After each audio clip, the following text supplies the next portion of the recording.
ويسر لي أمري واحلل عقدة من لساني يفقهوا قولي. الحمد لله العظيم والصلاة والسلام على من اختص بالخلق العظيم وعلى آله وأصحابه الذين قاموا بتأييد الدين القويم. أما بعد فأعوذ بالله من الشيطان الرجيم. بسم الله الرحمن الرحيم. والعصر إن الإنسان لفي خسر إلا الذين آمنوا وعملوا الصالحات وتواصوا بالحق وتواصوا بالصبر. صدق الله العظيم وصدق رسوله النبي الكريم الأمين. إن الله وملائكته يصلون على النبي يا أيها الذين آمنوا صلوا عليه وسلموا تسليما. الصلاة والسلام عليك يا سيدي يا رسول الله وعلى آلك وأصحابك يا حبيب الله. مولاي صل وسلم دائما أبدا على حبيبك خير الخلق كلهم منزه عن شريك في محاسنه فجوهر الحسن فيه غير منقاسم. يا أكرم الخلق مالي من ألوذ به سواك عند حلول الحادث العممي. ربي صل وسلم دائما أبدا على حبيبك خير الخلق كلهم. اللہ تبارک و تعالی جل جلالہ وعم نوالہ واتم برہانہ وعظم شانہ وجل ذکرہ وعز اسمہ کی حمد و ثنا اور حضور پر نور شاف یوم النشور دستگیر جہاں غم گسار زمان سید سروراں حامی بے کساں قائد المرسلین خاتم النبیین احمد مجتبی جناب محمد مصطفیٰ صلی اللہ علیہ وآلہ واصحابہ وبارک وسلم کے دربار گوہر بار میں ہدیہ درود و سلام عرض کرنے کے بعد وارثان منبر و محراب ارباب فکر و دانش نہایت ہی معزز و محتشم حضرات و خواتین، رب ذوالجلال کے فضل اور توفیق سے ادارہ صراط مستقیم پاکستان کے زیر اہتمام گوجرانوالا کی سرزمین پر بٹی میرج ہال میں ہم سب کو اس عظیم الشان 16ویں سالانہ فہم دین کورس میں شرکت کی سعادت حاصل ہو رہی ہے۔ آج ہماری گفتگو کا موضوع ہے کیوں رضا آج گلی سونی ہے۔ میری دعا ہے ہمیں خالق کائنات جل جلالہ حالات حاضرہ میں غلبہ اسلام اور تحفظ عقائد اہل سنت کے لحاظ سے جو تقاضے ہیں انہیں سمجھنے اور انہیں پورا کرنے کی اللہ توفیق عطا فرمائے۔ آج کا موضوع مجدد دین و ملت امام اہل سنت حضرت امام احمد رضا خان فاضل بریلوی رحمہ اللہ تعالی کہ ایک شعر کا آدھا حصہ ہے، کیوں رضا آج گلی سونی ہے،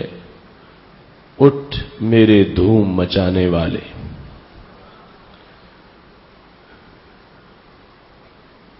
اعلی حضرت عظیم البرکت نے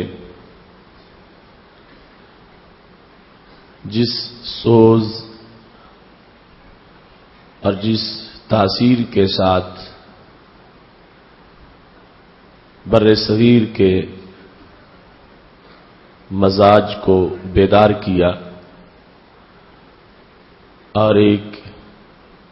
علمی اور ایمانی تحریک سے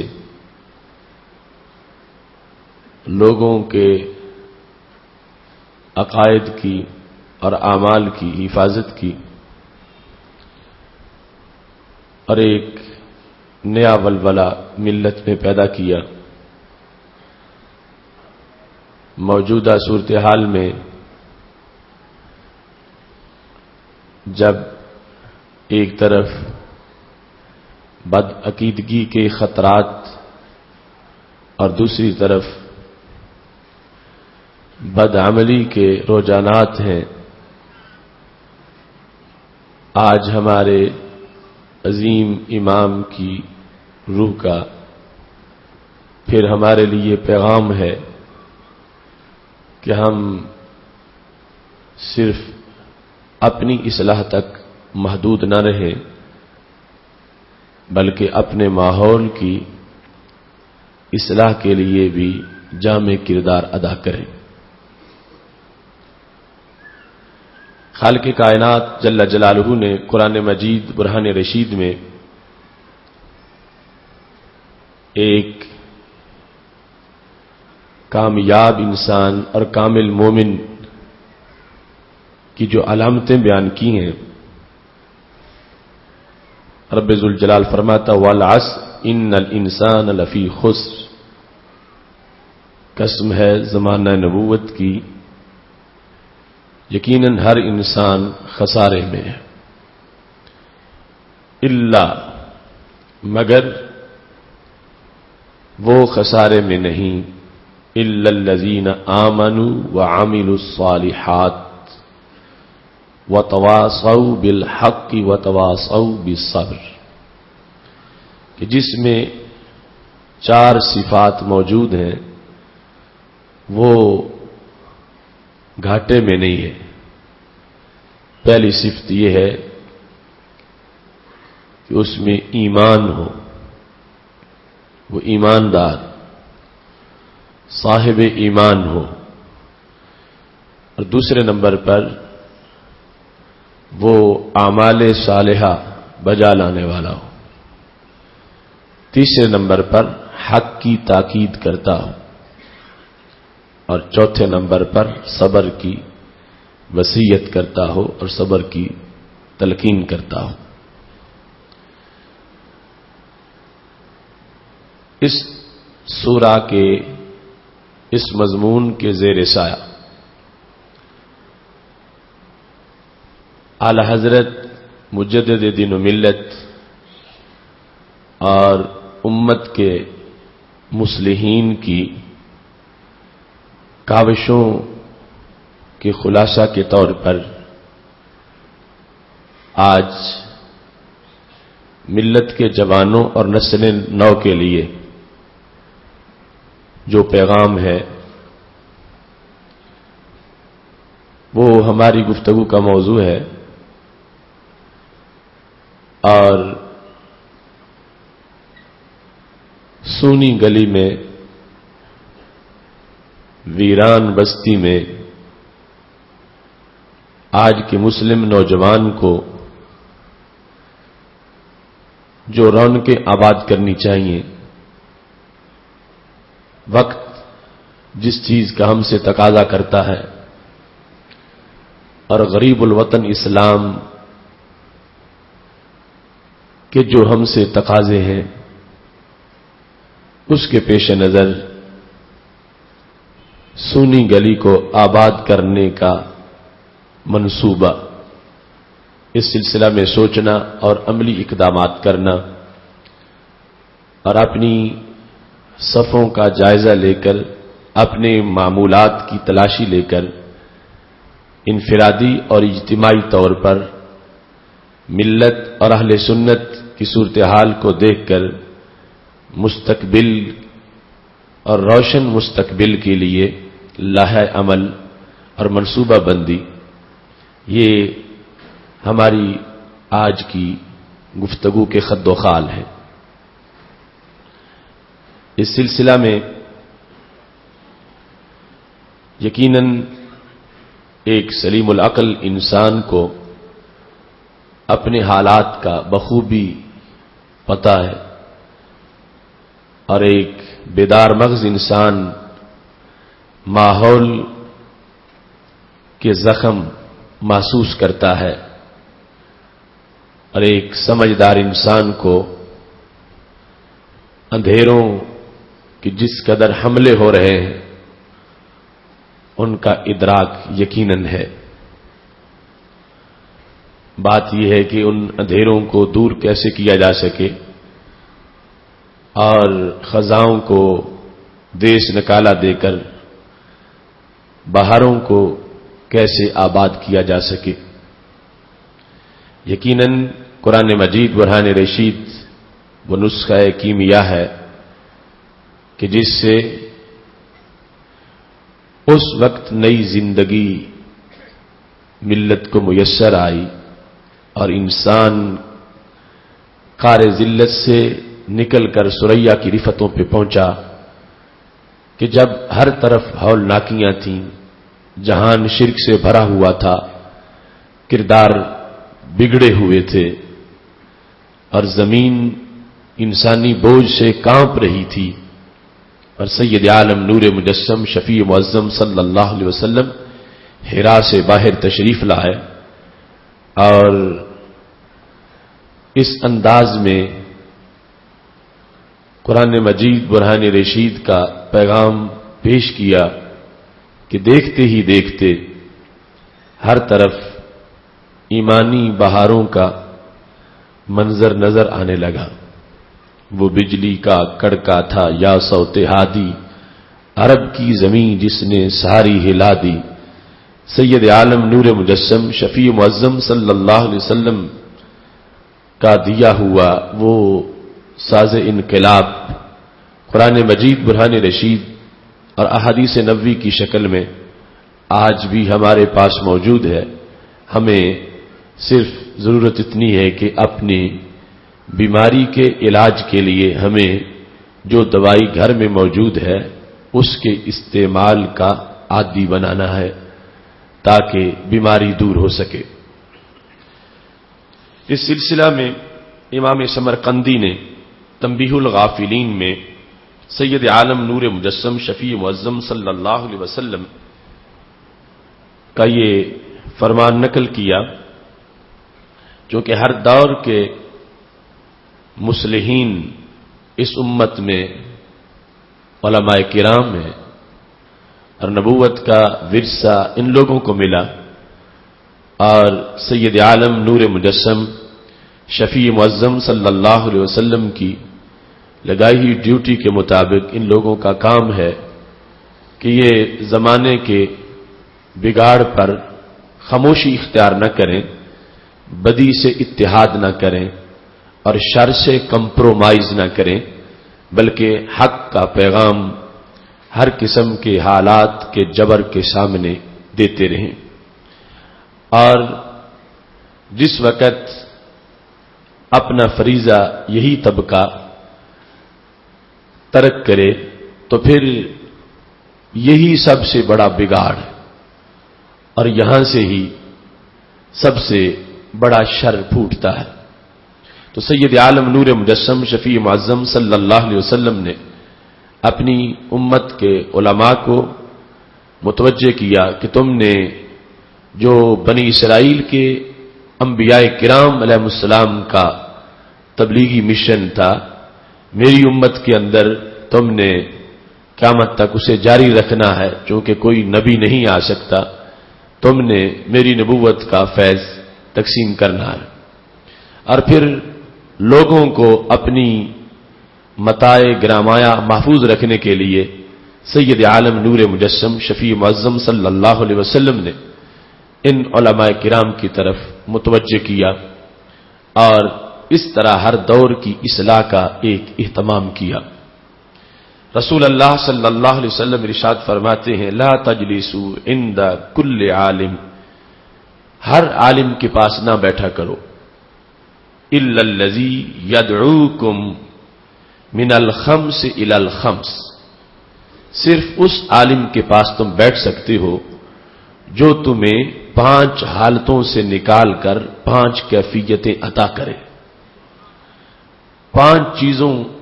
سے نکالے، تمہارے اندر انقلاب برپا کرے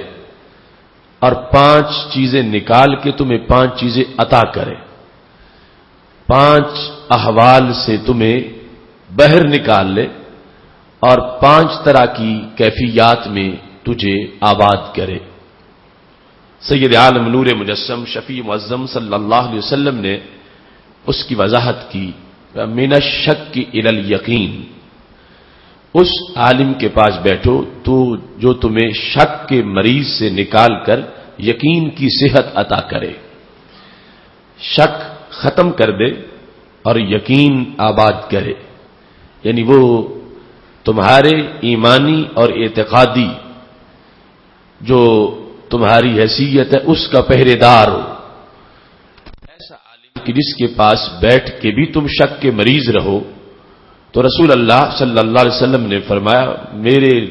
حکم کے مطابق تمہارے لیے اس کے پاس بیٹھنا ناجائز، اس کے پاس بیٹھو کہ جس کی دعوت میں یہ تاثیر ہو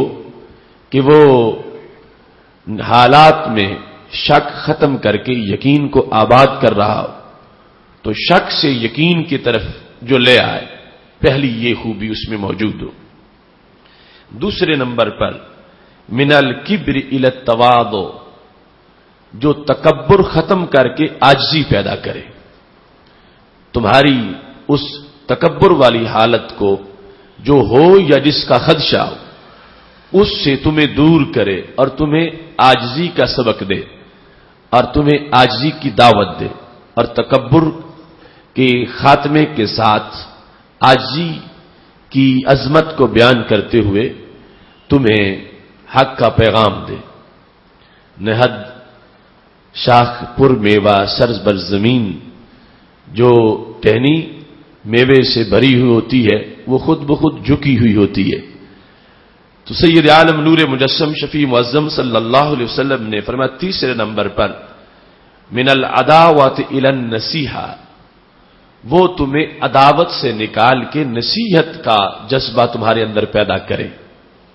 کہ جس میں لوگوں کی خیر خواہی اور ماحول کی بہتری کا جذبہ انسان کے اندر آئے، ایسی صورتحال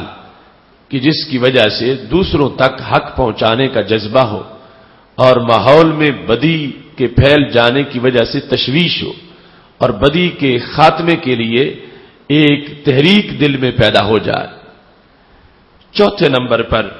رسول اللہ صلی اللہ علیہ وسلم فرماتے ہیں من الریاء الی الاخلاص، وہ عالم جو تجھے ریا کے مرض سے نکال کے اخلاص کی شفا عطا کرے، ریا ختم کرے اور اخلاص کو اپنانے کی دعوت دے۔ پانچویں نمبر پر من الرغبۃ الی الزہد، جس کی باتیں دنیا اور سیم و زر کی رغبت پیدا نہ کریں بلکہ زہد پیدا کریں، رغبت دنیا سے نکال کر جو تمہیں دین کی محبت زہد کی طرف متوجہ کرے اس کے پاس تم بیٹھو۔ تو سید عالم نور مجسم شفیع معظم صلی اللہ علیہ وسلم نے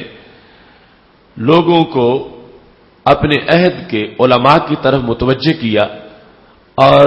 علماء کو اپنا وارث قرار دیا، اور پھر ان کو انداز تبلیغ دیا، ان کو موضوعات کے انتخاب کے لحاظ سے رسول اللہ صلی اللہ علیہ وسلم نے خود اپنی طرف سے پورا شیڈول عطا فرمایا اور 5 سے نکال کے 5 دینے کی صلاحیت اور 5 حالتوں سے بیزاری پیدا کر کے 5 حالتوں کا پیار جو عوام میں پیدا کرے. سید عالم نور مجسم صلی اللہ علیہ وسلم نے اپنی امت کو ان علماء کی طرف متوجہ ہونے کا حکم فرمایا. اور یقیناً یہ ایک حدیث شریف اگر اسی کو ہی لے لیا جائے تو انسانی زندگی کے سارے میل اتر سکتے ہیں اور حالات کی ساری کجی درست ہو سکتی ہے اور خزاؤں کے سارے خطرے جو ہیں وہ ختم ہو سکتے ہیں اور بہاریں آباد ہو سکتی ہیں. اس بنیاد پر آج رضا کیوں گلی سونی ہے، اس موضوع کو سمجھتے ہوئے ہمیں اپنے احوال کو دیکھتے ہوئے سید عالم نور مجسم شفیع معظم صلی اللہ علیہ وسلم نے بطور خاص 5 چیزوں کو جو ترک کر کے 5 چیزوں کو اپنانے کا حکم دیا ہے. تو موجودہ حالات میں جس وقت ہم غلبہ اسلام چاہتے ہیں اور موجودہ حالات میں جس وقت ہم دین کی بہار چاہتے ہیں تو ہمیں اپنے باطن کی تلاشی لے کر اپنے احوال کے لحاظ سے یہ دیکھنا چاہیے کہ وہ 5 چیزیں جنہیں ترک کرنے کا حکم دیا گیا کہیں ان میں سے کوئی چیز ایسی تو نہیں کہ جو میری سیرت میں، میرے کردار میں اور میرے باطن میں موجود ہے. اور پھر جنہیں اپنانے کا حکم دیا گیا کہیں ایسا تو نہیں کہ ان میں کوئی بھی میرے اندر موجود نہیں یا ساری ہی موجود نہیں یا بعض موجود نہیں. تو اس بنیاد پر یہ احتساب کا فریضہ اور احتساب کا عمل جو شرعی طور پر ہر مومن کو اپنے مواخذے اور باطن کی تعمیر کے لیے دیا گیا ہے، ہمیں اسے پیش نظر رکھ کر علیحدہ بیٹھ کر اپنی تلاشی لے کر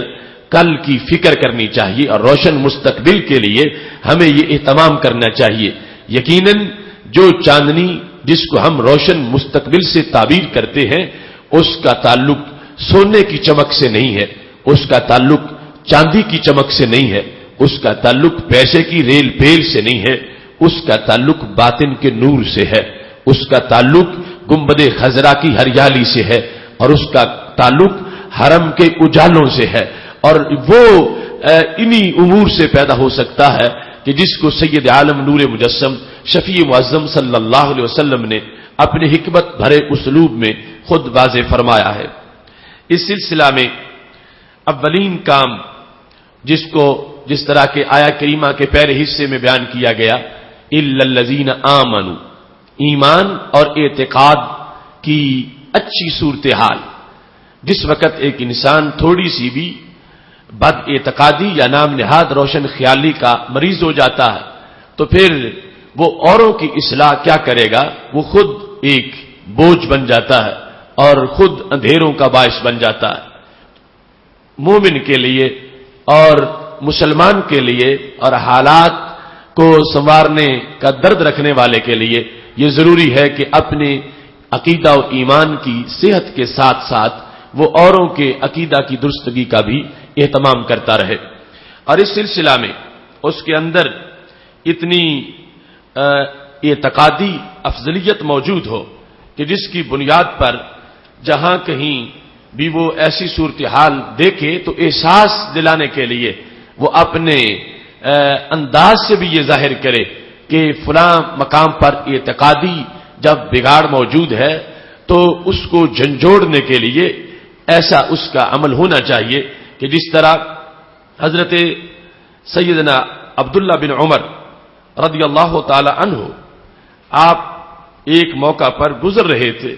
اور چونکہ جس طرح حکم ہے کہ بیٹھنے والوں کو سلام دیا جائے یا ملاقات کرنے والوں کو سلام کہا جائے تو آپ ایک شخص کو سلام کہہ بیٹھے اور جب فارغ ہوئے تو کسی نے یہ بتایا کہ یہ تو یہودی تھا جسے آپ نے سلام کہا. تو حضرت عبداللہ بن عمر رضی اللہ تعالی عنہ نے دیکھا کہ وہ شخص اتنے میں آگے گزر چکا اور کافی اس جگہ سے آگے نکل چکا. حضرت عبداللہ بن عمر رضی اللہ تعالی عنہ اس کے پیچھے گئے اور پیچھے جا کے کہا رد علیہ سلامی، میں نے غلطی سے تمہیں سلام کہا لہذا تم میرا سلام واپس کر دو. حضرت عبداللہ بن عمر رضی اللہ تعالی عنہ کا یہ عمل کہ ایک یہودی کو جو سلام کہہ بیٹھے اس کے بعد اس سلام کی واپسی کا سوچا اور جا کر باقاعدہ اس کو یہ متنبہ کیا کہ آپ میرا سلام واپس کریں، آپ میرے سلام کے اہل نہیں ہیں. تو مقصد یہ تھا کہ اس میں یہ سوچ پیدا ہو کہ آخر کس بنیاد پر میں ان کے سلام کا اہل نہیں ہوں، اور کس وجہ سے یہ اپنا سلام جو اپنی زبان سے انہوں نے کہا کہ السلام علیکم، اب وہ مجھ سے واپس لینے آ گئے ہیں کہ وہ سمجھے کہ مجھے اس اہل ہونا چاہیے کہ میں سلامتی کا مستحق قرار پاؤں اور مجھے سلام کہا جا۔ تو اس سلسلہ میں ہمیشہ طور پر انسان کو اپنے اعتقادی معاملات کے اندر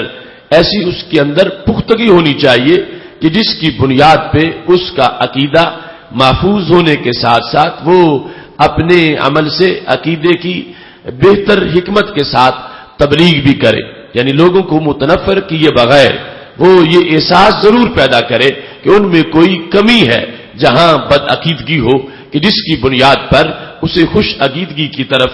دعوت دی جا رہی ہے۔ اس کے ساتھ جس وقت ایک انسان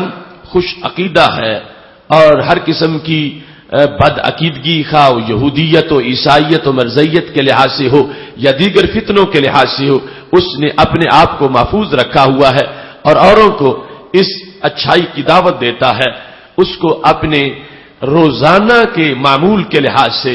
نبوی اسلوب کو پیش نظر رکھنا چاہیے۔ سید عالم نور مجسم شفیع معظم صلی اللہ علیہ وسلم نے ہر انسان کو ہر دن کا ایک طریقہ دیا کہ اس کا دن شروع کیسے ہو، دن ختم کیسے ہو، دن کا آغاز کیسے ہو، دن کا اختتام کیسے ہو۔ آج ہر شخص ہی اپنی زندگی جتنی بھی پاتا ہے روزانہ اسے ایک دن اللہ کی طرف سے میسر آتا ہے، اور یہ رب کا فضل ہے کہ وہ مفت میں رات کے بعد دن عطا فرماتا ہے۔ اگر ایک انسان ساری زمین بیچ کر بھی رات کے بعد 1 گھنٹے کا دن لانا چاہتا تو نہیں لا سکتا تھا۔ خالق کائنات جل جلالہ کا کرم ہے، مفت میں رات کے بعد دن دیتا ہے اور دن کے بعد رات عطا فرماتا ہے۔ جب اتنا بڑا احسان اللہ کی طرف سے ہوتا ہے تو اس دن کا شرعی طور پر آغاز کیسے ہونا چاہیے کہ وہ اتنی قیمتی چیز ضائع نہ ہو، اور اتنا قیمتی وقت روزانہ جو انسان کو میسر آ رہا ہے وہ اس کی آخرت کے لیے خزانہ بن جائے، نہ کہ آخرت کا بوجھ بنے۔ حضرت سیدنا ابو ہریرہ رضی اللہ تعالی عنہ کہتے ہیں کہ رسول اللہ صلی اللہ علیہ وسلم ارشاد فرماتے ہیں، یعقد الشیطان علی قافیۃ رأس احدکم اذا هو نام 3 عقد، کہ جب تم میں سے کوئی شخص رات کو سوتا ہے تو شیطان اس کی گردن کے اوپر والے حصے پر سر کے نیچے جہاں سے سر شروع ہوتا ہے شیطان 3 گرہیں لگاتا ہے۔ اب یہ وہ امور ہیں کہ جس کو نبوت ہی بیان کر سکتی تھی۔ انسان حالانکہ جسے خود جس کے گدی میں وہ گرہیں لگائی جا رہی ہیں اسے محسوس نہیں ہوتا، لیکن رسول اللہ صلی اللہ علیہ وسلم نے ہر انسان کے لحاظ سے جو خدشات ہیں ان کو بیان بھی کیا اور ان سے بچاؤ کی تدابیر بھی کہ وہ اثرات ختم کیسے ہو سکتے ہیں۔ اب کون ہے جو نہ سوتا ہو، اور کون ہے جو روزانہ نہ اٹھتا ہو، اور کون ہے جب تک زندہ ہے اسے دن میسر نہ آتا ہو؟ تو پھر ہر انسان کے لیے ہی ہمارے نبی علیہ السلام نے نصاب عطا فرمایا ہے۔ اب کوئی یہ نہیں کہہ سکے گا کہ یہ اس کا ہے کہ جس کے پاس پیسے ہو تو زکات دے، یہ اس کا ہے کہ جس کے پاس استطاعت ہو تو حج کرے۔ یہ ہر امتی کا نصاب ہے، خواہ امیر ہے، فقیر ہے، چھوٹا ہے، بڑا ہے، گورا ہے، کالا ہے، وہ مسافر ہے، مقیم ہے، وہ تندرست ہے یا مریض ہے، ہر ایک کے لیے رسول اللہ صلی اللہ علیہ وسلم نے یہ اپنی طرف سے طریقہ بتایا، اور اس کو اپنا جو روزانہ کے لیے وقت مل رہا ہے جس پر آگے سب بنیاد ہے کہ وہ وقت کیسے کام سے بھر کے رکھے گا، اس کے لحاظ سے ابتدائی طور پر سید عالم نور مجسم شفیع معظم صلی اللہ علیہ وسلم یہ طریقہ بیان کر رہے ہیں۔ اگر نبوی طریقے کے مطابق دن کا آغاز ہوگا، اب خود بھی بدن ستھرا رہے گا گناہوں سے، ماحول میں بھی غلبہ اسلام کی بات ہو سکے گی، اور اگر اپنا ہی امر ایسا ہوا کہ جو رسول اللہ صلی اللہ علیہ وسلم کا طریقہ ہے اسے چھوڑ کر روزانہ دن کو شروع کیا گیا تو پھر اس دن کو انسان اپنی زندگی کا قیمتی سرمایہ کیسے قرار دے سکے گا، بلکہ روزانہ کا وقت اس کے لحاظ سے ایک بوجھ بنتا جائے گا۔ اختصار سے عرض کرتا ہوں، میرے نبی علیہ السلام ارشاد فرماتے ہیں، تم میں سے جب بھی کوئی بندہ سوتا ہے تو شیطان اس کی گردن کے اوپر والے حصے پر سر کے نیچے 3 گرہیں لگاتا ہے، اور پھر ہر گرا جب لگاتا ہے تو ساتھ یہ لفظ بولتا ہے علیکا لیل طویل فرقد، بڑی لمبی رات ہے اور تو آرام سے سو جا. ایک گرا لگا کر بھی یہ پڑھتا ہے، دوسری پر بھی یہ پڑھتا ہے، تیسری پر بھی یہ پڑھتا ہے، اور یہ ہر مومن کو ماننا پڑے گا. بخاری شریف میں ہمارے نبی علیہ السلام کی یہ حدیث ہے اور یہی ایمان بالغیب ہے. اگرچہ ہم گرہیں لگتی نہ دیکھیں، احساس نہ ہو ہمیں، لیکن ہمارے نبی علیہ السلام نے جو فرمایا ہے تو پھر ہمیں اس کو پیش نظر رکھنا پڑے گا کہ ایسا ضرور ہوتا ہے. پھر فرمایا جو بندہ صبح انستیقظ فذکر اللہ، اٹھا بیدار ہوا اور اٹھتے ہی زبان پہ اللہ کا نام آ گیا، جو ہی بیدار ہوتا گیا، ابھی وضو نہیں کیا، ابھی نماز نہیں پڑھی، بس اٹھتا ہی فوراً اٹھا ہے تو پہلا لفظ زبان پر اللہ تھا، سبحان اللہ تھا، الحمدللہ تھا، کوئی اس طرح کا کلمہ طیبہ تھا. تو کیا ہوا؟ ہمارے نبی علیہ السلام ارشاد فرماتے ایک گرہ کھل گئی. جو شیطان نے 3 لگائی تھی تو پہلی گرہ کھل گئی ہے. اس کے بعد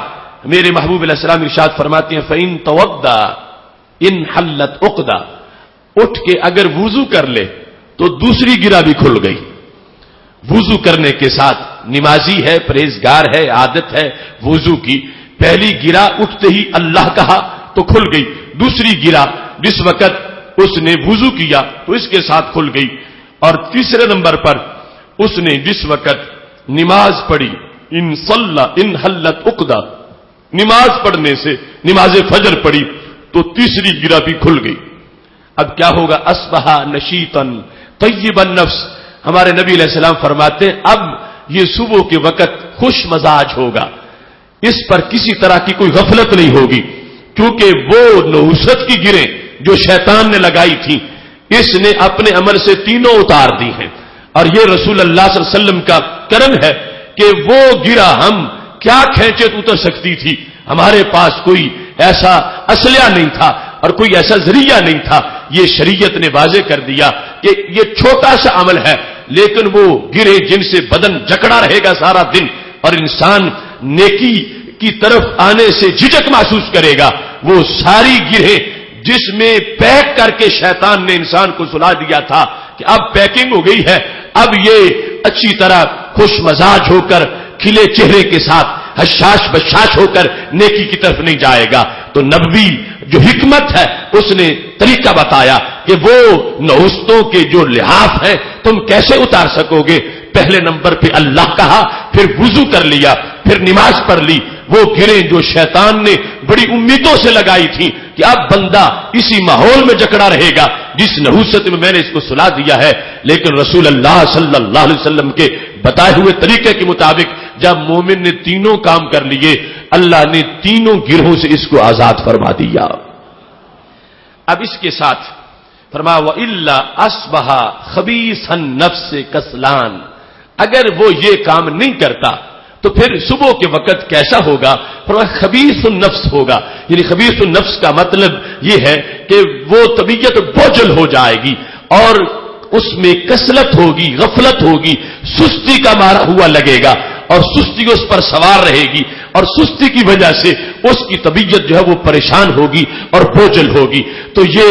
اولین کام جس کا ہمیں روزانہ اہتمام کرنا ہے، اپنے ہر دن کو ایک عظمت کے سفر کی منزل بنانے کے لیے، اپنے ہر دن کو ایک اعلیٰ کام کا ذریعہ بنانے کے لیے ابتدائی طور پر وہ وقت ہی ہے جس کو اچھائی میں بھی استعمال کیا جا سکتا ہے، برائی میں بھی استعمال کیا جا سکتا ہے. اور اس کے لیے جو پہلی اکائی ہے وہ یہ ہے کہ انسان کا بدن شیطانی زنجیروں میں جکڑا ہوا نہ ہو اور انسان کا پیکر جو ہے وہ شیطانی لحاف جو ہے ان کا اسیر نہ ہو. تو پھر جا کے آگے مراحل آئیں گے کہ جن کی وجہ سے وہ خود نور بنے، اوروں کو نور بنائے. اس سلسلہ میں سید عالم نور مجسم شفیع معظم صلی اللہ علیہ وسلم کی عظمت اور آپ کی عظمت کو کروڑوں سلام پیش کرتے ہوئے ہمیں اس چیز کو اپنی زندگی میں روزانہ اس کو جذب کر لینا چاہیے اور اپنے وقت کو بابرکت بنانے کے لیے اور ملت اسلام کے غلبہ کے لیے جو کوششیں ہیں ان میں برکت لانے کے لیے ہمیں اپنی عملی زندگی کے اندر یہ جو صورتحال جس کا سید عالم نور مجسم شفیع معظم صلی اللہ علیہ وسلم نے بیان فرمایا ہے، ہمیں اس کی مکمل پابندی کرنی چاہیے۔ اور اس کے ساتھ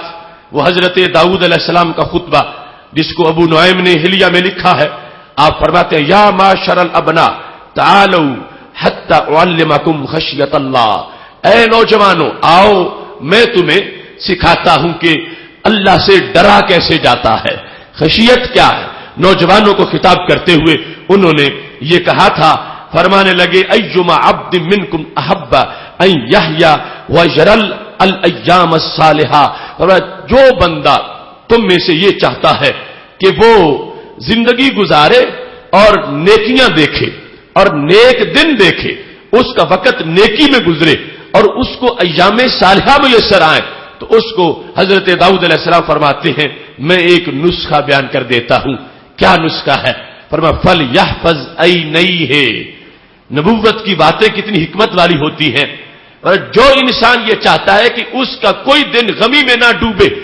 اس کو آفات ناگہانی کا سامنا نہ کرنا پڑے اور اس کو اس دن میں مختلف مصیبتوں کا لقمہ نہ برنا پڑے، تو وہ کیا کرے؟ فرمایا فَلْيَحْفَظْ عَيْنَيْهِ أَن يَنظُرَ أَسْفَا، اس کو اپنی آنکھوں کی حفاظت کرنی چاہیے، وہ انسان اپنی نگاہ بھٹکنے مت دے، وہ ناجائز نہ دیکھے، وہ غیر محرم کی طرف نہ دیکھے، وہ اپنی آنکھ کی حفاظت کرے، اپنی آنکھ کو بچا کے رکھے۔ پھر وَلِسَانَهُ أَن يَنطِقَ بِالْإِفْكِ، اور اپنی زبان سے کسی پر بہتان نہ باندھے، اپنی زبان سے کوئی غلطی کوئی جھوٹ نہ بولے اور اپنی زبان جو ہے اس کو جھوٹ کی آلودگی میں آلودہ نہ ہونے دے۔ حضرت داؤد علیہ السلام یہ نسخہ بیان کر کے انسانوں کو، ابناء کو، جوانوں کو یہ بات بتا رہے ہیں کہ جس کو یہ چاہیے کہ اس کا وقت خوش رہے اور اس کا وقت آباد رہے نیکیوں کے ساتھ اور اسے پریشانیوں کا سامنا نہ کرنا پڑے، فرمایا اس کو یہ کرنا چاہیے۔ اب آغاز دن کا ہوا اس نبوت کے فیض کے ساتھ، اور پھر آگے دن کے اندر فرمایا یہ آنکھیں اور یہ زبان، ان کے لحاظ سے ایک پابندی کر لی جائے، انسان اپنی زبان کو افک، بہتان اور جھوٹ کی طرف نہ جانے دے اور اپنی آنکھوں کو بدنگاہی سے بچا کے رکھے، اس کا دن جو ہے وہ نیکیوں سے معمور رہے گا اور اس کے دن کو روشنی حقیقی میسر آئے گی، جس سے صرف باہری اجالا نظر نہیں آئے گا بلکہ اسے دل میں بھی روشنی محسوس ہوتی رہے گی۔ اس کے ساتھ ساتھ ایک انسان جسے انقلابی طور پر ماحول میں کام کرنا ہے، اس کے لیے یہ ضروری ہے کہ وہ اپنے ماحول کی خیر خواہی کا جذبہ رکھتا ہو۔ الا الذین آمنوا وعملوا الصالحات، عاملوا الصالحات میں تو آ گیا کہ خود نیکی کرتا ہے، جس کا ایک مختصر سا ایک ویو آپ کے سامنے عرض کر دیا۔ اس کے ساتھ تواصی بالحق کرے، تواصی بالصبر کرے، حق بات بتائے، حق پر چپ نہ کر جائے، حق کا اظہار کرے اور پھر وہ اوروں کی خیر خواہی کے لیے اس جذبے سے ان کو صبر کی بھی تلقین کرے کہ جیسے حالات ہیں ان حالات کا مقابلہ کرنے کا صبر، اس کی وہ بطور خاص اس کو تبلیغ کرتا رہے۔ سید عالم نور مجسم شفیع معظم صلی اللہ علیہ وسلم کا فرمان صحیح بخاری میں موجود ہے، فرمایا ہے ما من عبد یسترعیہ اللہ رعیۃ فلم یحطھا بنصحہ لم یجد رائحۃ الجنہ۔ ہمارے نبی علیہ الصلوۃ والسلام ارشاد فرماتے ہیں جس انسان کو اللہ نے کسی رعایا کا نگہبان بنایا ہے، جس کے زیر نگیں چند لوگ ہیں، جس کا ہلکا اثر کچھ لوگوں تک ہے، جس کو اللہ نے چند ہی افراد کا نگران بنایا ہے، اور پھر فرمایا وہ ان کی خیر خواہی نہیں کرتا جن کا وہ نگران ہے، خواہ وہ ملک کا ہے، خواہ وہ صوبے کا ہے، خواہ وہ ضلع کا ہے، خواہ وہ اپنے گھر کا ہے،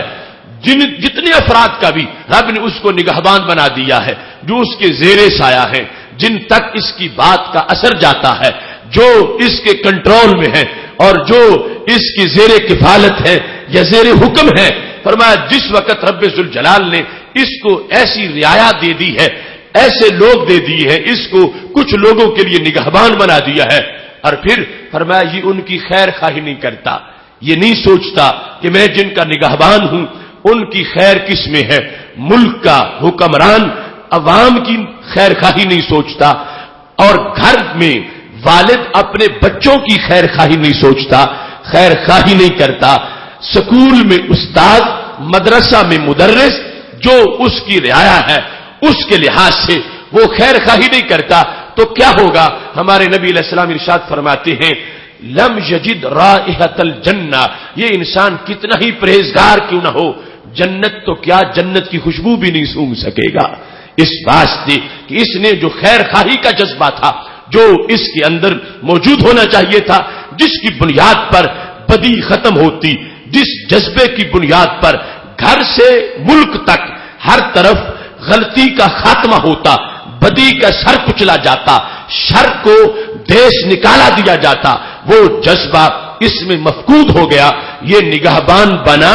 مگر اس کے باوجود اس نے خیر خواہی نہیں کی کہ جس کے پیش نظر دیکھا جاتا کون کون سی بیماری ملت میں آ گئی ہے اور اس کا علاج کیسے ہو سکتا ہے، یا کون کون سی بیماری شہر میں آ گئی ہے اس کا علاج کیسے ہو سکتا ہے، یا کون کون سی بیماری محلے میں آ گئی ہے اور اس کا علاج کیسے ہو سکتا ہے، یا کون کون سی بیماری گھر میں آ گئی ہے اور اس کا علاج کیسے ہو سکتا ہے. فرمایا جو نگہبان تھا، نگران تھا، اس کے زیر سایہ 5 افراد تھے یا 500 تھے یا 5000 تھے یا 5 لاکھ تھے، فرمایا اس نے ان کی خیر خواہی کے لیے منصوبہ بندی نہیں کی، کوشش نہیں کی، اپنی طرف سے اس نے جگر نہیں پگھلایا اور نگہبانی کے لیے حق ادا نہیں کیا. ہمارے نبی علیہ الصلوۃ والسلام ارشاد فرماتے ہیں چونکہ اس کی حیثیت اب انفرادی نہیں رہی تھی، اس کی حیثیت اجتماعی کاموں کی بن گئی تھی، اسے چونکہ رعایا دے دی گئی تھی، اسے کچھ لوگوں کا نگہبان بنا دیا گیا تھا، اور اس نے ان کی خیر خواہی نہیں کی، ان کو پیش نظر نہیں رکھا، ان کی امور کا درد اپنے سینے میں محسوس نہیں کیا، جس کے نتیجے میں گھر بدلا، محلہ خراب ہوا، شہر خراب ہو گیا، ملک خراب ہو گیا، اور وہ ان کی بہتری کے لیے کوئی کردار ادا نہیں کر سکا. فرمایا اس کی نمازیں، روزے، حج، زکات، اس کی کیا حیثیت ہوگی؟ لم یجد رائحۃ الجنہ، جنت میں جانا تو دور کی بات ہے، اس کو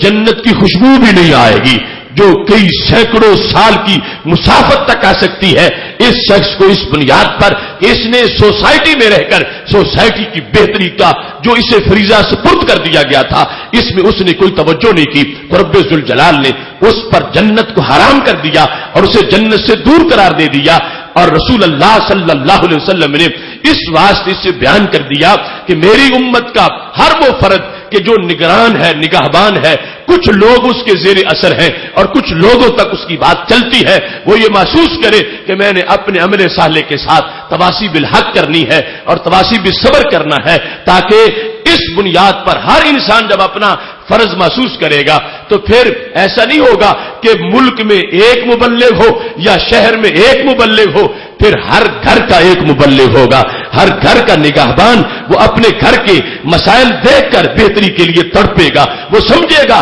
کہ میں نے صرف گھر کا خرچہ ہی پورا نہیں کرنا، میں نے گھر کی ہدایت کا بھی بندوبست کرنا ہے، میں نے صرف اپنی بیوی بچوں کو 2 ٹائم کا کھانا نہیں دینا، میں نے کھانے کے ساتھ ساتھ ان کے نظریے کی حفاظت کا بھی بندوبست کرنا ہے، میں نے ان کے کردار کی بھی نگہبانی کرنی ہے، میں نے ان کی سیرت کو بھی استوار کرنا ہے. اور جس وقت ہر گھر میں ایک انسان یہ درد لے کر معاشرے میں موجود ہوگا تو پھر معاشرہ بدی میں ڈوب نہیں سکے گا، ہر گھر سے نیکی کی کرن پھوٹے گی اور اس طرح سوسائٹی کے اندر ایک بہترین بہار اور بہترین نکھار آ سکتا ہے.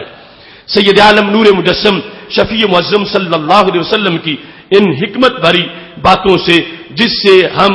آج کے ماحول میں ایک نئی زندگی اور نئی روشنی جو حقیقی روشنی جس کو کہا جا سکتا ہے اس کی خیرات اپنے ماحول کو دے سکتے ہیں. اور جو سونی گلی جس کا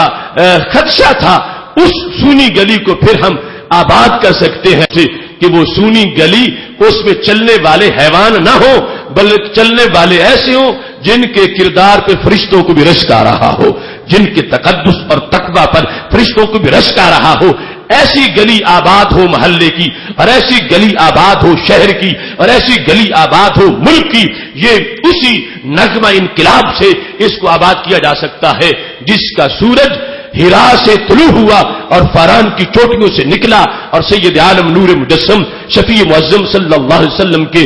نور سے وہ آگے سینوں تک روشنی منتقل ہوئی. آج بھی اسی روشنی سے ہم اپنے عہد کے بگاڑ کو ختم کر کے ایک حقیقی انقلاب کی منزل کو حاصل کر سکتے ہیں. اس سلسلہ میں اگر مزید ہم آگے امور کو دیکھیں تو چند چیزیں مزید ان کو ذہن میں رکھنا لازم ہے تاکہ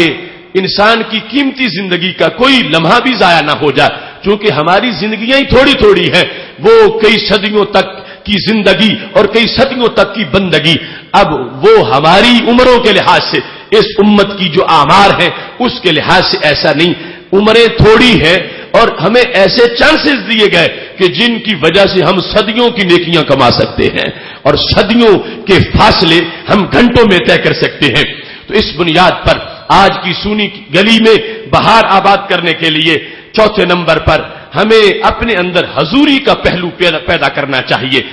آج یعنی ایک المیہ یہ ہے کہ ہم جو متوجہ ہوتے ہیں دین کی طرف، ہم نماز پڑھتے ہیں، ہم دعا مانگتے ہیں، ہم درود شریف پڑھتے ہیں، تو الا ماشاءاللہ ہماری حالت غفلت والی ہوتی ہے، ہماری سوچ حاضر نہیں ہوتی، ہمارا دماغ حاضر نہیں ہوتا، ہمارا خیال حاضر نہیں ہوتا، ہمیں حضوری کی کیفیت نہیں ملتی. یعنی اسلاف تو ایسے ہیں کہ وہ اگر مسجد سے نکل جائیں پھر بھی دل مسجد میں رہتا ہے، وہ دکان پر بیٹھے ہوں تو پھر بھی وہ ہاتھ کارول اور دل یارول کا ان کا جو وہ اسلوب ہوتا ہے. لیکن آج ہم جو صورتحال جس کا ہمیں مشاہدہ کرنا پڑتا ہے، نماز پڑھتے ہوئے یہ سوچ ذہن میں رکھنا کہ رب کے دربار میں کھڑا ہوں، یہ مشکل ہوتا جا رہا. دعا مانگتے وقت یہ سوچ ہو کہ رب سے مانگ رہا ہوں اور رب مجھے دے گا اور یقیناً دے گا. اس کے بغیر ہی دعا مانگی اور دعا سنی اور آمین کہا جاتا ہے. اور درود پڑھتے ہوئے یہ تصور کہ میں جنہیں سنا رہا ہوں وہ سن رہے ہیں اور میں ان سے دور نہیں ہوں بلکہ ان کے دربار میں حاضر ہوں، اس سے انسان کو بے خبری ہو جاتی ہے. تو جب خود دل ہی متوجہ نہیں ہے، آگے جہاں سے بھیک لینی ہے ان کا خیال ہی نہیں ہے اور جہاں سے دعا قبول ہونی ہے اس دربار میں انسان ذہنی طور پر حاضر ہی نہیں ہے، تو اس بنیاد پر بہت سا نقصان روزانہ کا ہمارا ہو جاتا ہے. اس واسطے آج کی سونی گلی کو آباد کرنے کے لحاظ سے ہمیں آج سے اس بات کا شدت سے اہتمام کرنا چاہیے. سید عالم نور مجسم شفیع معظم صلی اللہ علیہ وسلم نے ایک موقع پر خود یہ ارشاد فرمایا ہے. آپ کا یہ فرمان مسند امام احمد میں اور جامع ترمذی میں موجود ہے. فرماتے القلوب اوعیۃ، دل برتن ہیں، بعضھا اوعیٰ من بعض، برتن چیز کی حفاظت کرتا ہے. کچھ دل کچھ کے مقابلے میں زیادہ حفاظت کرتے ہیں، کچھ دل تھوڑی حفاظت کرتے ہیں چیز کی اور کچھ زیادہ کرتے ہیں. فرما اذا سألتم اللہ ایھا الناس، اے لوگو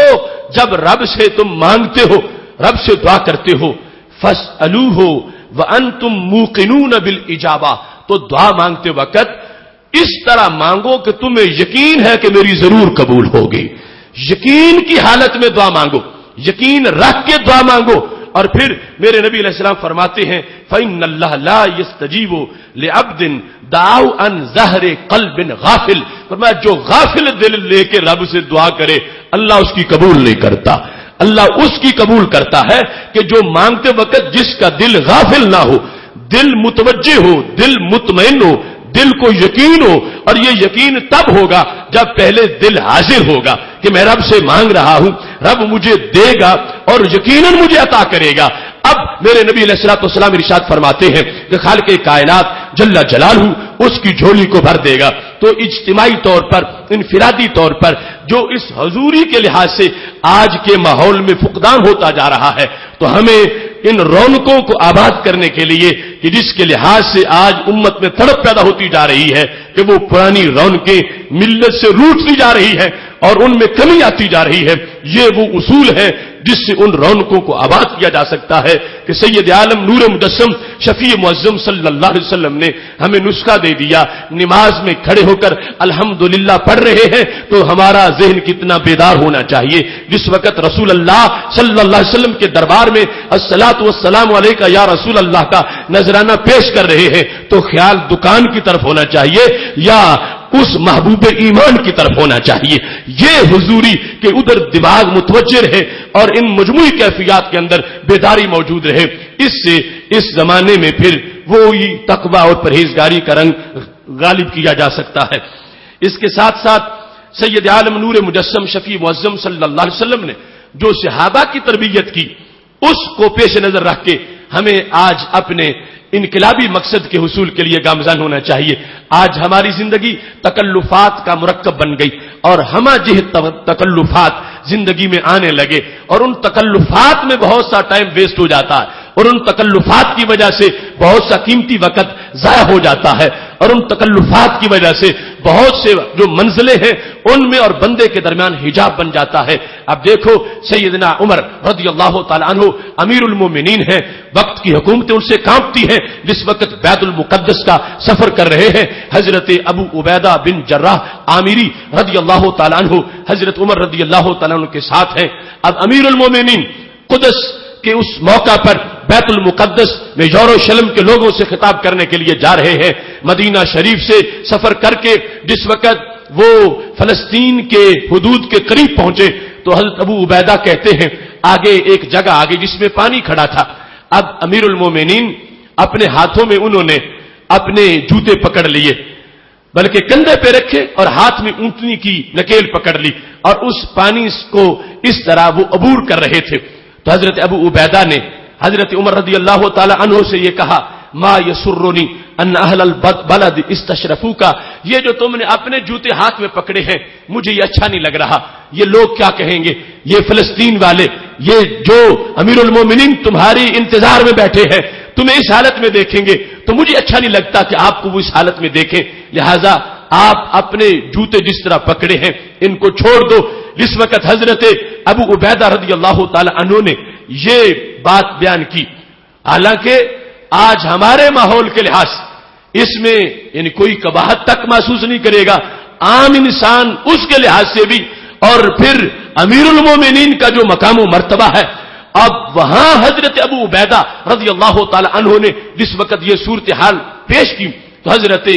امیر المومنین سیدنا عمر رضی اللہ تعالیٰ عنہ کو غصہ آ گیا. فرمایا چونکہ تم ابو عبیدہ ہو اور تمہارے میں تقوی کے امتحان دیکھ چکا ہوں اور تم پاس ہو چکے ہو, لولا انت ابو عبیدہ لضربتک حتی جعلتک نکالا لامت محمد صلی اللہ علیہ وسلم, اگر تم ابو عبیدہ نہ ہوتے اس بات پر جو تم نے کی ہے میں تجھے اتنا مارتا کہ میں مار مار کے پوری امت کے لیے تجھے نشان عبرت بنا دیتا. تم نے ایسی بات کیوں کی؟ فرمایا انا کنا اذل قوم,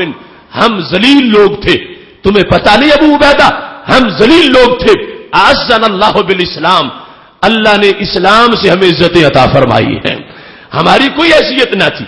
آج تم میری شان کے لائق یہ نہیں سمجھ رہے کہ میں نے جوتے کیوں پکڑے ہوئے ہیں. پر تمہارا امیر المومنین عمر بن خطاب یہ ذلیل قسم کا آدمی تھا. اعزنا اللہ بالاسلام, اللہ نے اسلام سے ہمیں عزت دی ہے. تو پھر فرمایا جب تک اسلامی عزت کو عزت سمجھو گے تو پھر عزت رہے گی, اور اگر عزت کا تم نے معیار اپنا بنا لیا تو پھر رب عزت واپس لے لے گا. جو رب کے دین کی وجہ سے عزت ملی ہے اس کو عزت جانو اور اس میں رہو اور اپنے تکلفات میں مت پڑو. فرمانے لگے مہما نطلب العزہ بغیر ما اعزنا اللہ اذلنا اللہ, اگر رب کی عزت کو چھوڑ کر اور طریقوں سے ہم نے اپنی عزت چاہی تو پھر اللہ ہمیں ذلیل و رسوا کر دے گا, اور وہ عزت جو رب نے عطا کی ہے وہ واپس چلی جائے گی. اب امیر المومنین حضرت سیدنا عمر رضی اللہ تعالیٰ عنہ کا یہ جملہ اور آج کے ہمارے حالات, آج کتنے ایسے طریقے ہیں کہ جن کو ہم اپنی عزت کے لیے ضروری سمجھتے ہیں اور ان کی وجہ سے معاشرے کے اندر کئی فتور ہیں, ان کی وجہ سے معاشرے کے کئی مسائل ہیں. کتنی ایسی رسمیں ہیں, کتنے ایسے رواج ہیں جن میں ہم نے اپنی عزت سمجھی ہے کہ یہ کام ہو تو پھر ہماری عزت ہے، وہ خواہ غمی کا موقع ہو، خواہ وہ شادی کا موقع ہو، وہ خواہ اس کے علاوہ امور زندگی کا موقع ہو۔ تو حضرت سیدنا عمر رضی اللہ تعالیٰ عنہ کا یہ جملہ ذہن میں رکھو، فرمانے لگے یاد رکھے یہ امت اگر یہ چاہتی ہے کہ جو رب نے عزت دی وہ پاس رہے تو پھر اپنی طرف سے عزتوں کے حصول کے طریقے نہ بنائے جائیں۔ جس وقت لوگوں نے رسم و رواج میں، فیشن میں اور دنیا داری کے لحاظ سے خود اپنی عزتوں کے ضابطے گھڑ لیے اور ان سے چاہا کہ عزتیں مل جائیں تو پھر فرمایا اللہ ذلیل و رسوا کر دے گا، پھر ذلت آ جائے گی، پھر عزت باقی نہیں رہے گی۔ آج جو محسوس کیا جا رہا ہے کہ امت مسلمہ میں انحطاط اور زوال آ رہا ہے، عزت چھن رہی ہے، ذلت آ رہی ہے، امت کی رسوائی ہو رہی ہے، تو حضرت سیدنا عمر رضی اللہ تعالی عنہ کا یہ جملہ سامنے رکھ کر اس بیماری کا علاج کرنا چاہیے کہ انہوں نے واضح کر دیا تھا کہ جو رب کے دیے ہوئے طریقے ہیں عزت والے، اس سے عزت ہے، اس میں عزت ہے، اس میں کٹیا میں بیٹھ کے بھی عزت ہے، اور اسے چھوڑ کر اگر کوئی کاشانے میں بھی جا بیٹھے اس کو عزت نہیں کہا جائے گا، وہ بالآخر ذلت ہی بن جائے گی۔ تو شریعت کی روشنی میں جیسے شریعت نے عزتیں بانٹی ہیں اس کے مطابق وہ کٹیا میں بیٹھا ہے یا کاشانے میں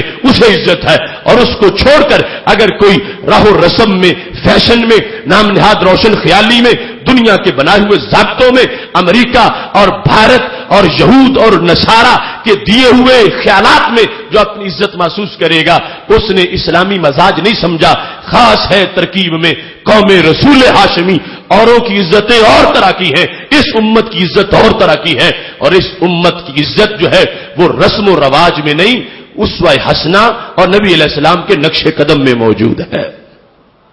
یہاں پر چھٹے نمبر پر ہمیں سونی گلی کو آباد کرنے کے لحاظ سے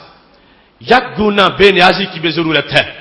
آج بڑے سے بڑا ایک انسان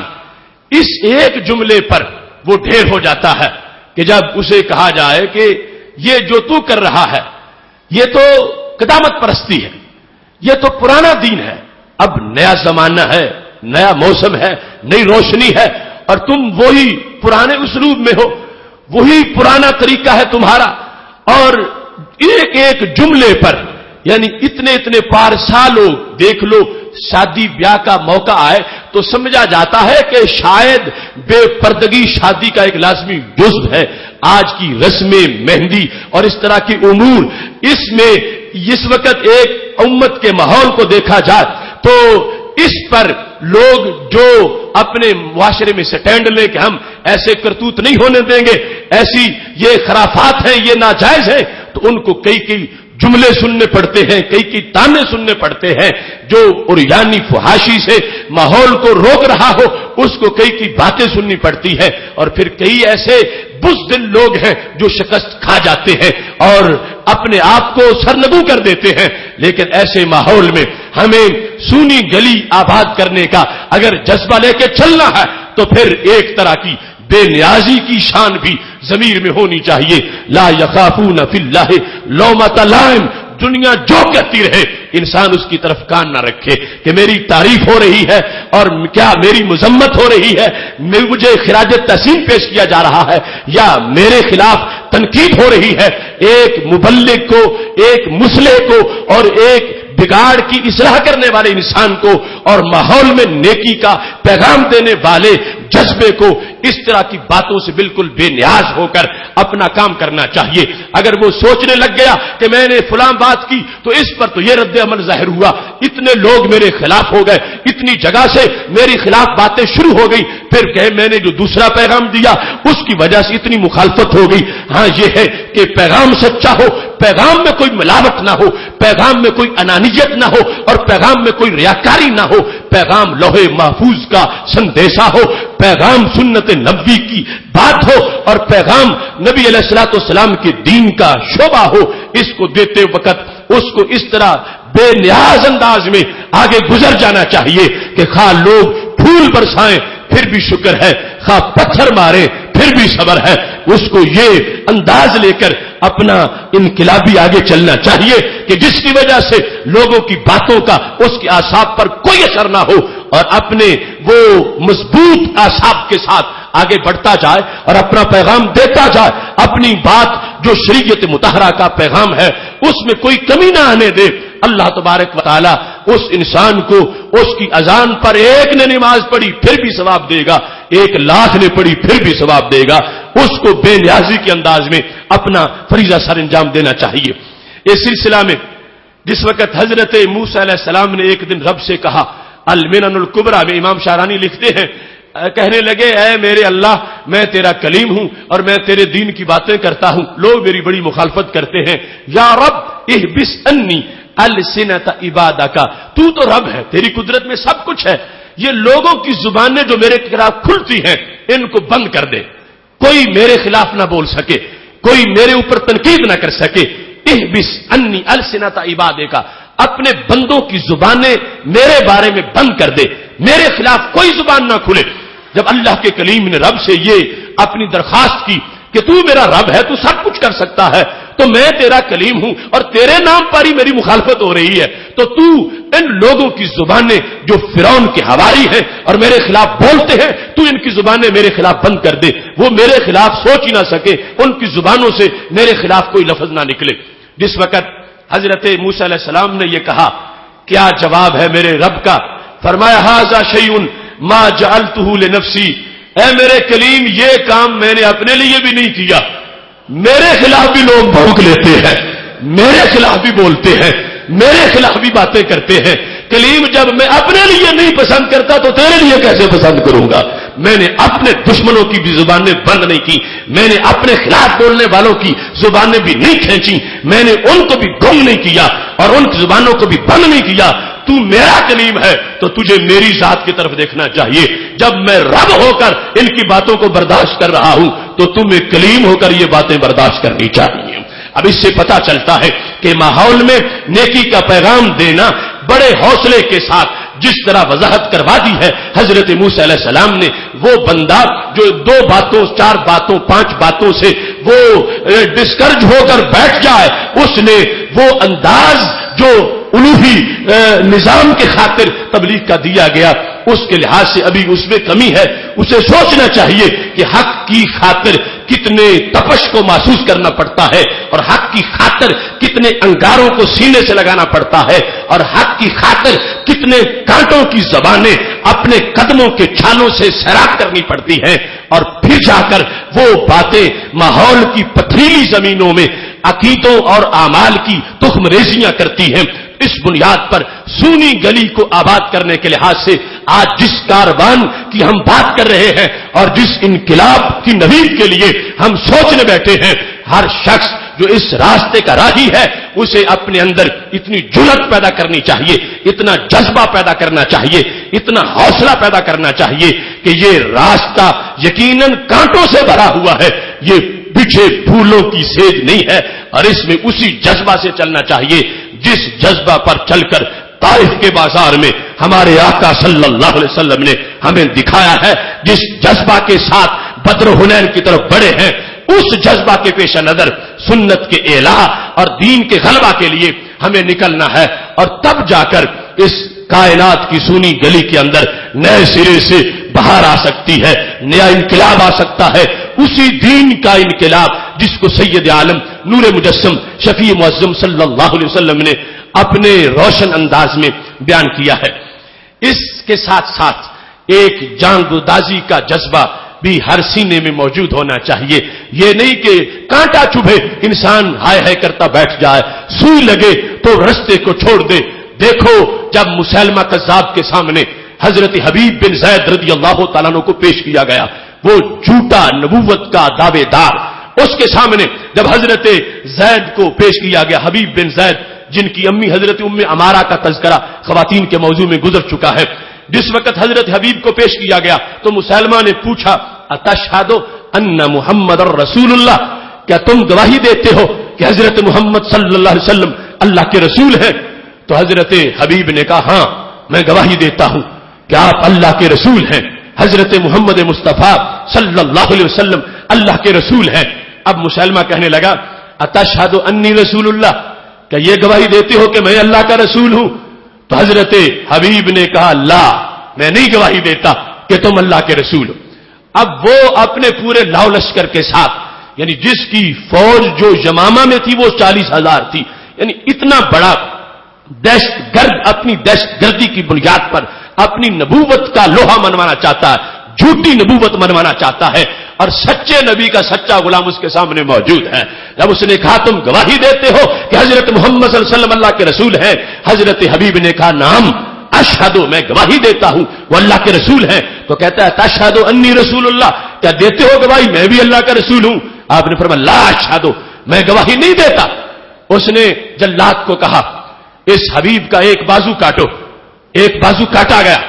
آپ اب بتاؤ اتشہد انی رسول اللہ، گواہی دیتے ہو کہ میں رب کا رسول ہوں؟ پر لا اشہد، میں گواہی نہیں دیتا کہ تم رب کے رسول ہو۔ اس نے کہا دوسرا بازو بھی کاٹو، ایک ایک کر کے ایک ایک عضو کاٹا گیا۔ حضرت حبیب رضی اللہ تعالی عنہ کا ایک ایک عضو کٹتا رہا۔ جب مسلمہ پوچھتا تھا گواہی دیتے ہو کہ حضرت محمد صلی اللہ علیہ وسلم اللہ کے رسول ہیں، تو حبیب کہتے تھے ہاں گواہی دیتا ہوں۔ جب وہ کہتا تھا گواہی دیتے ہو کہ میں رسول ہوں، آپ فرماتے پتہ ہی نہیں چلتا تو بولتا کیا ہے، تیری مجھے سمجھ ہی نہیں آتی، تو بولتا کیا ہے، میں تجھے تسلیم نہیں کرتا۔ اس طرح کر کے عضو ایک ایک کر کے کٹتا رہا، عشق بڑھتا رہا، سوئے دار و رسن زخم کھاتا ہوا اور مسکراتا ہوا حضرت حبیب رضی اللہ تعالی عنہ کی شہادت ایک عجیب انداز کی شہادت تھی۔ چھوٹے چھوٹے عضو ایک ایک کر کے کٹتے گئے، جان نکل گئی ہے، مگر انہوں نے وفا کا دامن نہیں چھوڑا، اپنے آپ کو اپنے محبوب کی عزت کے لیے قربان کر دیا ہے، اور قیامت تک کے لیے حق پرستوں کو یہ پیغام دیا ہے کہ یہ مشن اس پہ چلتے ہوئے مضبوط حوصلے کی ضرورت ہے، اور جان گدازی اس کا پہلا سبق ہے۔ اپنی جان چھڑک دینا اپنے مقصد پر اور اپنے مشن کو اپنی جان سے سیراب کرنا، یہ اس راستے کے مسافروں کا کام ہوتا ہے جو حضرت حبیب رضی اللہ تعالی عنہ نے برملا اس دربار کے اندر اس جھوٹے نبی کے سامنے لوہا منوایا کہ سچے نبی کے غلام کتنے سچے ہوتے ہیں۔ اس مقام پر 8ویں نمبر پر وہ وفا شعاری ہونی چاہیے کہ جو حضرت امام حسین رضی اللہ تعالی عنہ نے کربلا کے میدان کے قریب جب پہنچ چکے تھے، سواری پہ بیٹھے تھے، حضرت علی اکبر ساتھ تھے، تو اونگ آ گئی، اور جب سر اٹھایا تو کہا الحمدللہ الحمدللہ رب العالمین انا للہ و انا الیہ راجعون۔ دونوں آیات اکٹھی پڑھی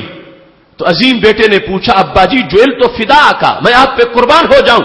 یہ اس وقت پڑھنے کا مطلب کیا ہے؟ اور پھر 2 آیتیں الحمدللہ خوشی کے وقت اس کو پڑھا جاتا، انا للہ غم کے وقت پڑھا جاتا، اور آپ نے دونوں کو ملا دیا ہے، اس کا سبب کیا ہے؟ تو حضرت امام حسین رضی اللہ تعالیٰ عنہ نے کہا مجھے جب اونگ آئی تو مجھے ایک شخص کا یہ پیغام سنائی دیا کہ قوم موت کی طرف جا رہی ہے اور موت ان کی طرف آ رہی ہے، تو مجھے پتا چل گیا ہے کہ کربلا کے میدان کا رزلٹ کیا ہے۔ تو حضرت علی اکبر رضی اللہ تعالیٰ عنہ نے کہا میرے ابا جی السنا علی الحق، کیا ہم حق پر نہیں ہیں؟ کیوں ہمارے لیے موت کھڑی ہے؟ ہم موت کی طرف جا رہے ہیں، موت ہماری طرف آ رہی ہے، زمانہ درمیانی فاصلہ سمٹ گیا ہے، کیا ہم حق پر نہیں ہیں؟ تو حضرت امام حسین رضی اللہ تعالی عنہ نے کہا حق پر ہی تو ہیں، اس لیے ہی تو ہماری طرف موت آ رہی ہے۔ مکتب عشق کا دستور نرالا دیکھا، اس کو چھٹی نہ ملی جس نے سبق یاد کیا۔ حق پر ہونے کی وجہ سے ہمارا امتحان ہوا،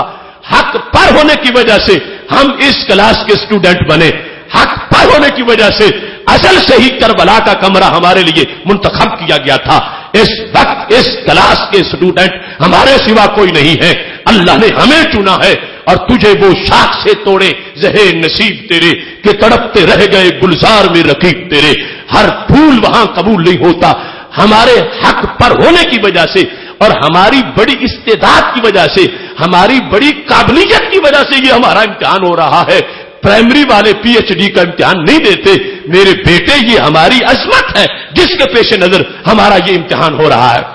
اب حضرت علی اکبر رضی اللہ تعالیٰ عنہ بولے تو کیا بولے؟ کل اذن لا نبالی نموت محقین، پھر میرے ابا جی کوئی پرواہ نہیں، اگر بدن کے 100 ٹکڑے ہوں یا 1000 ٹکڑے ہوں کوئی پرواہ نہیں۔ کیوں؟ فرمایا نموت محقین، ہم حق کرتے دنیا سے چلے جائیں گے، ہمیں کوئی پرواہ نہیں، کوئی ڈر نہیں ہے، پھر موت کا کوئی خدشہ نہیں، موت کے سامنے سرنگوں نہیں ہوں گے، موت کا کوئی ڈر نہیں ہے، ہم حق کے لیے اپنی جان دے رہے ہیں۔ لہذا یہ جذبہ استوار کرنا یہ کربلا کا سبق ہے، یہ قیامت تک کے دین کے مسافروں کے لیے کربلا کی اذان ہے، اور قیامت تک کے لیے اندھیروں کا مقابلہ کرنے والے لوگوں کے لیے یہ کربلا کا تحفہ ہے، اور قیامت تک کے جبر کے طوفانوں سے اور ستم کی چٹانوں سے ٹکرانے والے حق پرستوں کے لیے یہ کربلا کی فصل کا پکا ہوا پھل ہے، جس سے ہمیشہ کے لیے یہ بات سامنے آتی رہے گی، کرتی رہے گی پیش شہادت حسین کی، آزادی حیات کا یہ سرمدی اصول، چڑھ جائے کٹ کے سر تیرا نیزے کی نوک پر، لیکن یزیدیوں کی اطاعت نہ کر قبول۔ وہ سبق اس راہ کا بڑا سبق تھا جو حضرت امام حسین رضی اللہ تعالیٰ عنہ نے پیش کیا۔ آج کی سونی گلی کے آباد کرنے کے لحاظ سے ہر مسافر، ہر دائی، ہر مبلغ اور ہر طرف رکھنے والے انسان کو یہ ذہن میں رکھنا چاہیے کہ اس راستے میں عام لوگ نہیں، خاص لوگ چلتے ہیں، اور عام لوگوں کو اللہ اپنے دربار میں قبول نہیں کرتا، خاص لوگوں کی جانوں کو اپنے دربار میں قبول فرماتا ہے۔ اس کے ساتھ عملاً ہمارے لیے کیوں رضا آج گلی سونی ہے، اس کے اہتمام کے لیے رمضان المبارک کے ان لمحات میں اور مغفرت کے اس عشرہ میں، نزول قرآن کے اس مہینہ میں، حالت روزہ کے ہمارے اس سلیبس میں ہمیں آج یہ سوچنا چاہیے کہ یہ ساری جو ڈیوٹیاں ہیں یہ کون معاشرے میں ادا کرے گا، کس کے اوپر ہے، کس کے کندھوں پر ہے۔ اگر ہر ایک دوسرے کی ذمہ لگاتا رہے، ہر ایک دوسرے پہ ڈالتا رہے تو مسئول کون ہوگا، مواخذہ کس سے ہوگا، اور کیسے یہ سارا کام ہو سکے گا؟ نہ جن آ کے کریں گے، نہ فرشتے آ کے کریں گے، اللہ نے ان کی ڈیوٹیاں اور لگا رکھی ہیں، اور چاہے تو سب کچھ کروا سکتا ہے، مگر اس نے مکلف ہمیں بنایا ہے، دین ہمیں دیا ہے، خیر امت ہمیں کہا ہے، امتوں کا سردار ہمیں بنایا ہے، جنتوں کے ہم سے وعدے کیے ہیں، فرشتوں کو ہمارے جلسوں کے گرد چکر لگانے کا حکم دیا ہے کہ جہاں یہ بیٹھ جائیں تم فرشتوں رحمت کے پر تان کے اوپر کھڑے ہو جاؤ، آسمانوں تک ابر کرم چھا جائے، جہاں یہ بیٹھے حفتہم الملائکہ کا حکم آ گیا، تم نوریوں خاتمیوں کے گرد چکر لگاتے رہو، تمہیں بندگی کا ثواب مل جائے گا۔ لیکن خلیفہ رب کا تو حضرت انسان ہے، خلافت فرشتے کو نہیں ملی، خلافت حضرت انسان کو ملی ہے، اور اس کو مکلف بنا کر اس کے ذمہ ڈیوٹی لگائی گئی ہے۔ تو آج پھر اس سونی گلی کو جس میں ہر طرف سنسان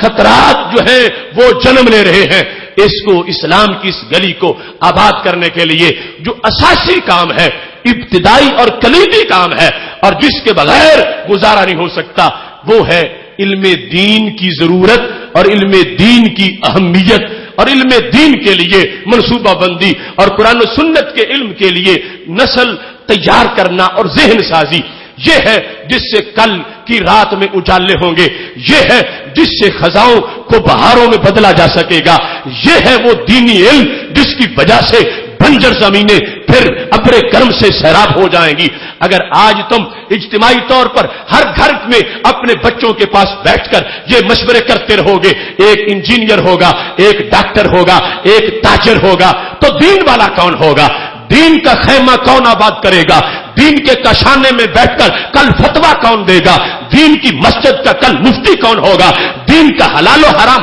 کل کون بیان کرے گا؟ دین کی حکمتوں کو کون اجاگر کرے گا؟ اور وہ رات جو اندھیرے چھا گئے ہیں، دین کی روشنی سے ان اندھیروں کو کون دور کرے گا؟ اگر سارے یہ اپنی طرف سے ماڈل لے کر بیٹھے رہے اور اس انداز پر اپنی طرف سے ترجیحاتی فیصلے ہوتے رہے تو پھر کون نکلے گا؟ ہاں، رب دین بچائے گا، یہ دین رہے گا، ہمیشہ رہے گا، اور انشاءاللہ یہ غالب آئے گا۔ فَأَمَّا الزَّبَدُ فَيَذْهَبُ الجُّفَاءُ وَأَمَّا مَا يَنفَعُ النَّاسَ فَيَمْكُثُ فِي الْأَرْضِ۔ اللہ فرماتا ہے یہ جو جھاگ ہے یہ بھاگ جائے گا، اور دین کا پانی خاموش نیچے جو موجود ہے غالب یہی آئے گا، باقی یہی رہ جائے گا، باقی سب اندھیرے ختم ہو جائیں گے۔ مگر اس میں ہمارا کردار کیا ہوگا، ہماری حیثیت کیا ہوگی؟ کیوں رضا آج گلی سونی ہے؟ اس کو دل میں پیوست کر کے اٹھو میرے دھوم مچانے والوں، اپنی اولاد میں ایک ایک بچہ تو دین کو ضرور دے دو.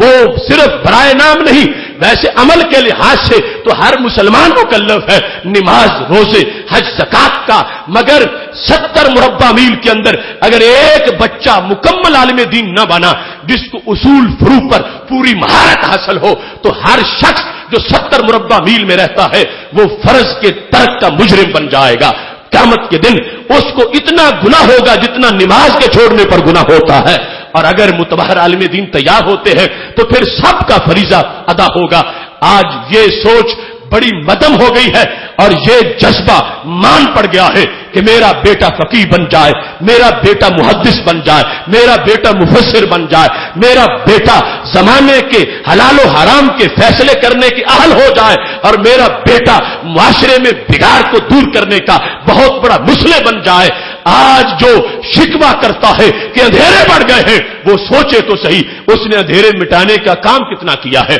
اس کا فریضہ جو تھا اس نے اس سلسلہ میں اپنی طرف سے حصہ کتنا ڈالا ہے. اپنے بیٹوں کو سمیٹ کر دکانوں کے گلوں پہ بٹھا کر اور پھر یہ تقاضا کرنا کہ حالات سدھر جائیں، یہ صدا بہ صحرا ہے اور یہ ایک فریب خوردہ دماغ کی صورتحال ہے. اس واسطے آج ضروری ہے کہ تاجر بھی اپنا بیٹا دین کو دے. آج ضروری ہے کہ بہت بڑا لاکھ ارب پتی بھی اپنا بیٹا دین کو دے.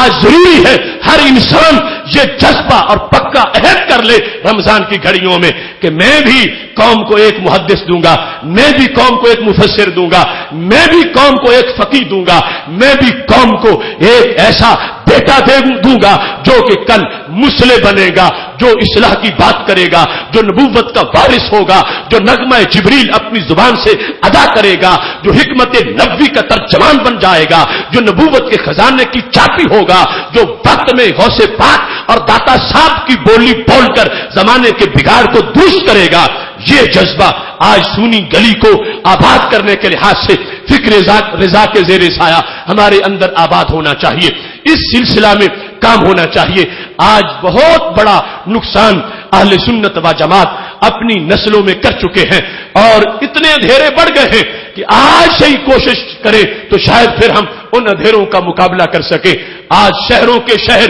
علماء سے خالی ہو گئے. اتنی قد آور شخصیات جو دنیا سے چلی گئی، اب ان کی جگہ ہم کسے پیش کر سکتے ہیں؟ کون ہے وہ قداور جو ان کی جگہ خلا پورا کر سکے، اور کون ہے جو ان کی جگہ بیٹھ کر ان کی حکمتوں کے دیے روشن کر سکے اور سینوں میں چراغ جلا سکے؟ اندھیرے بڑھ گئے اور مایوسیاں بڑھ گئیں اور ہر طرف مایوسیوں کے لشکر جو ہیں انہوں نے حملے شروع کر دیے. ایسے میں اہل سنت اور غلبہ امت کی فکر میں بیٹھنے والوں، کم از کم تم جو سامنے سن رہے ہو اپنے دل میں پکا عہد کر لو اور پکا جذبہ کر لو. اسلام کو اتنی ضرورت ایٹم بم کی نہیں ہے جتنی ضرورت ایک اچھے مصلح کی ہے، جتنی ضرورت ایک اچھے چمک والے دماغ کی ہے، جتنی ضرورت حلال و حرام کے لحاظ سے امتیاز کرنے والے انسان کی ہے. حضرت عمر رضی اللہ تعالیٰ عنہ نے ایک دن پوچھا تھا، جہاں بیٹھے تھے، دوستو تمنا کرو تمہیں کیا چاہیے؟ تو سب نے کہا جس گھر میں بیٹھے ہیں یہ سونے سے بھر جائے اور ہم